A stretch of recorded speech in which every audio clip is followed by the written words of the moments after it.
Well, I hope you enjoy the variety of our episodes today.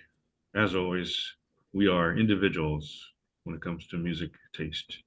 And me, I'm the self-indulgent one, simply because I share music that I purchased. Maybe that's what everybody does. Oh well, I just realized that. Okay. Oh well, so much for that theory. But I'll share it. Let's see, right now. Not a lot to share this week. We'll get the famous guy out of the way because I'm not going to play anything from him, right? That's a guaranteed axing of the video.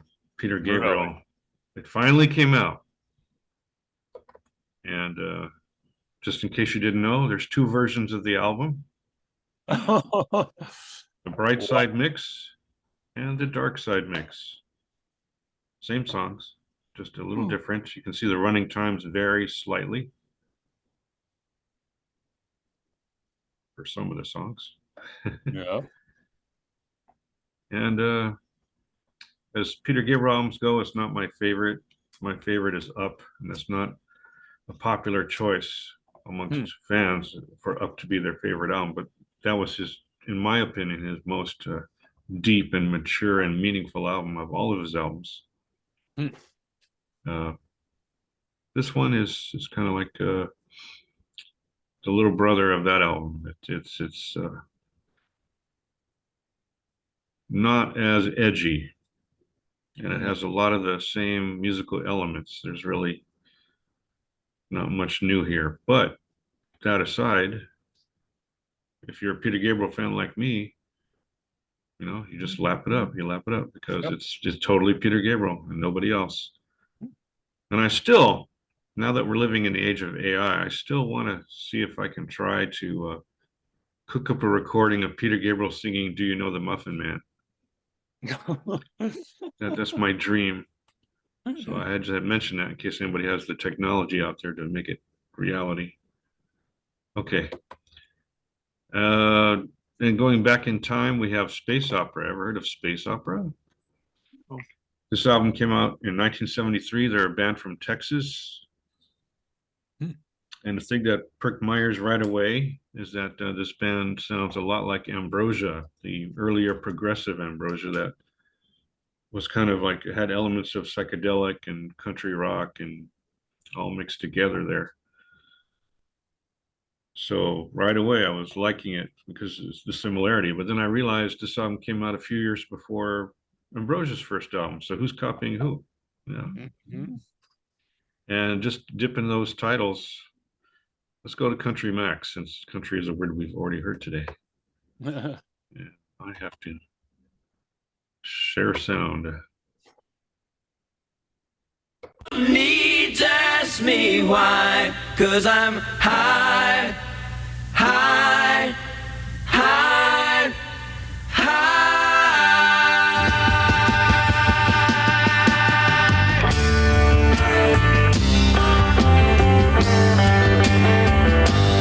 I have known what it means to be lonely, and at times there was no life at all. Now I'm here and I think of you only.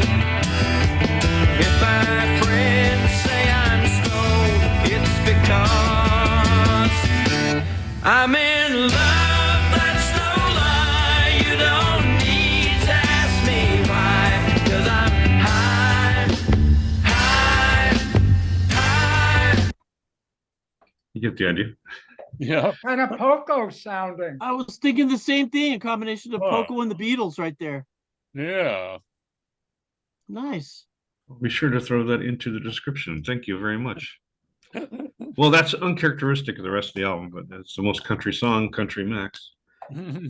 I'll try one more since I was born in Halloween. Psychic Vampires Jumping Out at Me. See what that sounds like before we move on to the last group.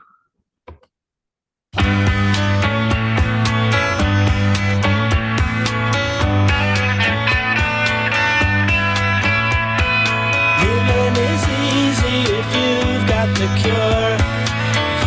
after year of the things you endure. You believe it's a world of unbeatable odds. I can tell by the way that you pray to your gods. I don't know nothing except what I'm told now. Don't fool around, 'cause time marches on now. What are you going to do when the There's a message coming through. What is it, Jim? The birds. The birds. Ah. Oh yeah, little birds. So that's the problem with this band. That's why they didn't make the big time, because they were too derivative, right? They didn't outdo any of these bands. be. Yeah. Well, But it it's also a good- depends on how they were promoted by the record company. Yeah. Yeah, that's always the reason. Yeah. Well, good enough stuff. May not be a hit, but it's good stuff. And then a more modern day one. This is a band from Italy, and they were very contemporary. They got 2 albums. Everything is different and Epoch. And I think I'm just gonna have to play it to get the point across. So let's go with Tulips and Skulls, another interesting title.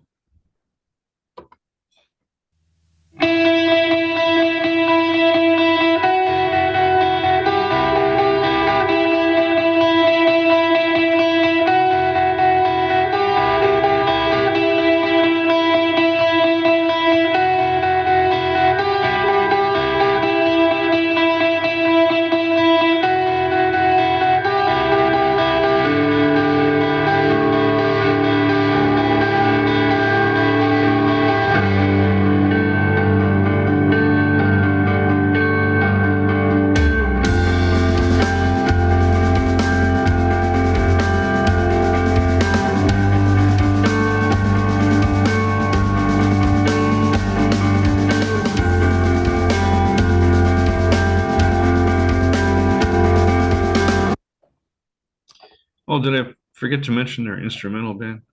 Yes, I did. I was waiting for the vocals to kick in. The Yeah. Black Garden, huh? Wow. Not gonna happen.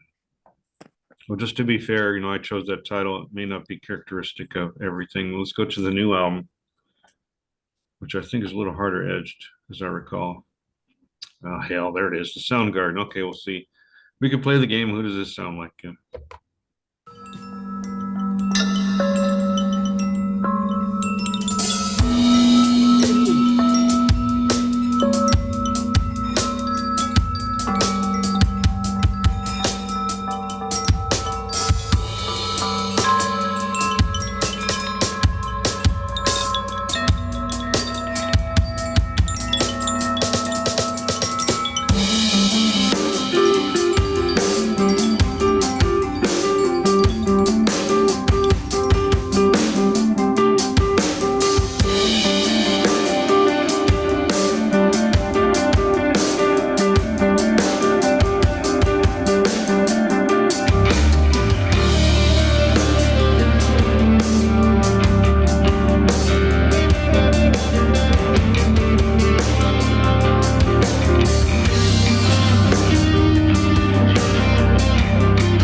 Sound like King anybody? Crimson. King Well, Crimson. kind of sounds like Hawkwind without the vocals. Wind without the vocals. That's going to be too much for me to type. Oh, so,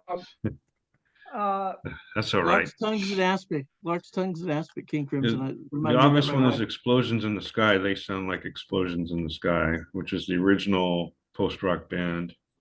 ah, Okay. Yeah. They even remind me of another post-rock band called Earth. oh, If you haven't heard of them, they're worth checking out too. All right, so that's it today. Thanks, guys. 301 in the can See you and next all week. of that. we Take hit care. over 300. Oh God.